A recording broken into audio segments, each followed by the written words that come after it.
The work that I make usually has some kind of humor to it. I like jokes and colorful imagery, but I also like to make work that comments on formal conventions. Stuff like documents, games, things that have rules that people engage with, and that they're supposed to follow. The work I submit all kind of wiggles within an existing format and redirects attention to some aspect of its use. The embroidery piece, Devotional Portraits of Strangers, is based on the game Guess Who, mostly just aesthetically, as well as, you guessed it, devotional portraiture. I tried to redirect devotional artworks, which, to my knowledge, are usually created in honor of powerful religious figures and used for personal contemplation and sometimes prayer. In this version, they're dedicated to strangers, embroidered for about 40 to 60 hours to each piece. During this time I spent with the embroidery, I spent a lot of time thinking about the way our small interactions with strangers shape our self-images in relation to my transness, but also simply my personhood. Navigating the world and having these micro-interactions that help me build my self-image and our perspectives on how the world is built. Application form is based on bureaucracy, specifically designed to create form anxiety, where none of the answers really fit and don't really correctly represent the person engaging with the work, but the structure of the activity demands that the person doing it has to comply with the bizarre and uncomfortable options in front of them. Many marginalized people have form anxiety in some kind of way because the structure of forms forces people to misrepresent themselves in some way in order to gain access to resources, be that gender-affirming care, housing, citizenship, medical aid, etc. Love Tokens works within the context of a love letter. I machine sewed these tiny envelopes and printed the notes inside on fabric. They read, "This is the house I built for us." I was really missing faraway friends then and kind of thought about twisting on both letters in multiples. Multiples that take a long time to make. I made 25 and it took about 11 hours.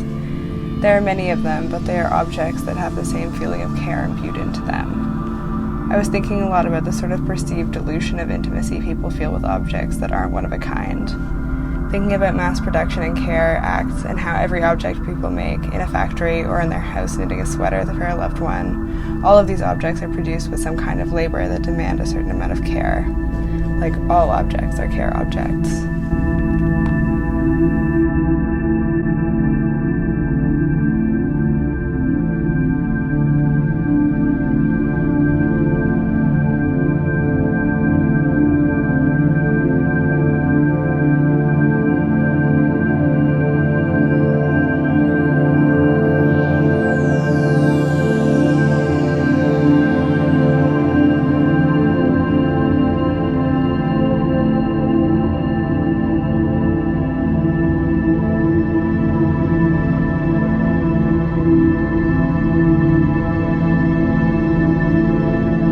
Pieces that have been selected here in the gallery reflect a lot of my ideas around queer liberation and queer empowerment. A lot of the times I was creating in this visual space with a mind frame of looking at how you could use the term queer and sort of make that empowering and make it more impactful. The visuals are supposed to feel strong, and they're supposed to feel like you are having a sense of, liberation and ease. And a lot of the times I think music has really brought that for me in my life, and so they come to me through music, but I think their impact should stretch beyond that.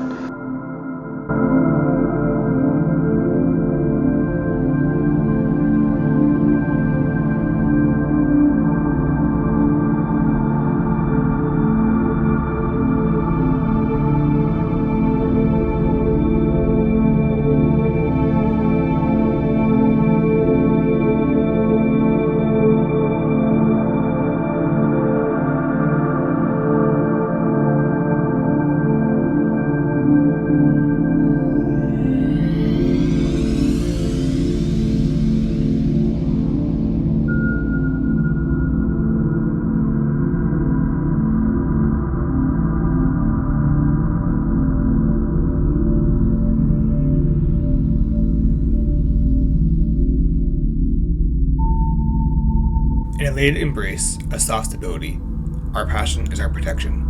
My Nest, Your Nest, Our Nest is a small selection of Jay's photographs that highlight comfort and support within queer relationships. As an artist, Jay tries to share their personal perspective and intimate experiences. They're exploring queer existence for a queer audience.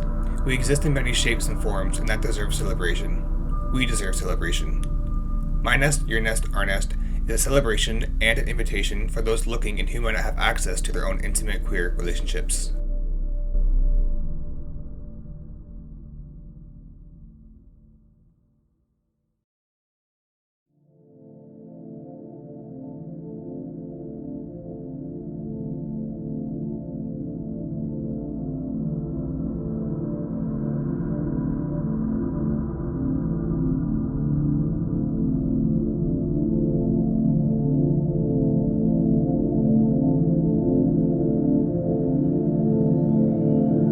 Around You is a series of recent and older works from Diedrick Bracken's collection, courtesy of The Artist, Very Small Fires, and Jack Shaman Gallery.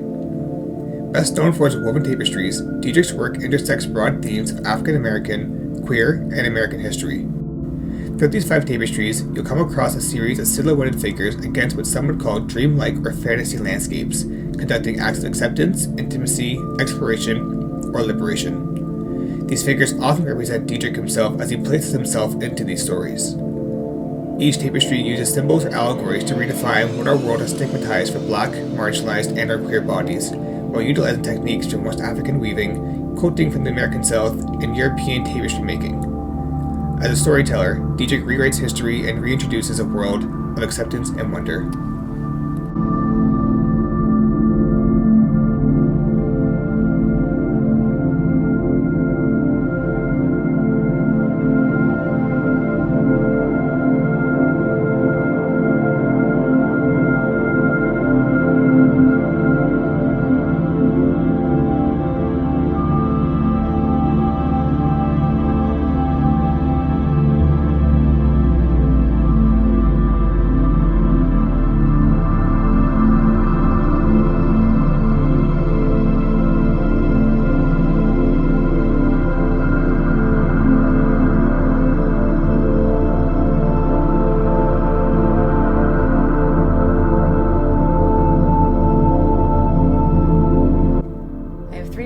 That are part of this series called Ambrosia: Concentrate, Confection, and Puttanesca. Now for these pieces I used food to open a discussion about sexuality. The word ambrosia comes from the Greek word describing the food of the gods, and so there's all these depictions of the gods sitting around this table kind of like gorging themselves in food and just having a good old time. And so I wanted to use food to talk about the parts of sexuality that are not often discussed in popular media, or queer sexuality, for example, is not something that's often usually depicted in movies or anywhere where you would see sexuality or talk about it. But the more comfortable everybody feels talking about sexuality, the more there will be discussions around consent, sexual health, and I think it can only do good. It makes people more comfortable with this thing that it's just a part of everyone's lives.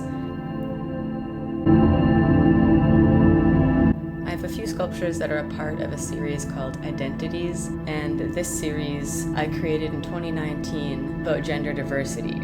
And how I did it was each sculpture is based off of an individual who is non-binary, and every model sent me nude images of themselves in 2 different positions, and they picked the positions based on how they felt most confident. They were, I knew most of them, but they were just sending me nudes, and so it was kind of a cool project in trust and really getting to know someone. And they also chose their own animal that best reflected themselves. Now, I used 2 sets of arms, one set to represent the gender that society assumes they are based on their bodies, especially because they're all displayed naked. And because we see a naked body and automatically assume a gender that is associated with it, but that is not always the case. So the second set of arms represents the gender that the person actually is. And so both sets are visible, and I just wanted to open up a discussion about gender identities, because gender is not something that's visible on the outside of someone. Even though we look at someone, there's all these assumptions that we make, but you never really know, because everyone's different.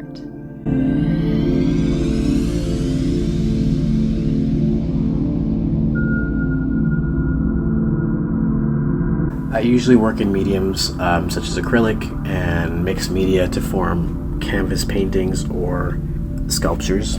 With this series, I thought I would go in a different route and explore the digital realm. I'm also a graphic designer, so I've implemented that knowledge into the pieces I've created here using Procreate. This series is kind of exploring the idea of queer identity, growing up in a religious cult and having to repress that, and kind of telling a story from indoctrination to freedom and reprogramming and removing thoughts of judgment and narcissism and the idea of toxic masculinity and manhood and what it means to be a man, and understanding that these ideas are just formulated by the opinions of society and they're not necessarily correct ideas. They are just ideas.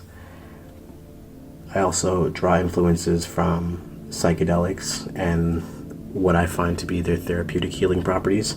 So a lot of my work has vibrant color, and I take these tangible ideas and throw them into this fantasy world to kind of create a new story. A lot of these pieces have been reworked over and over and over again until I'm completely satisfied, and I let them evolve.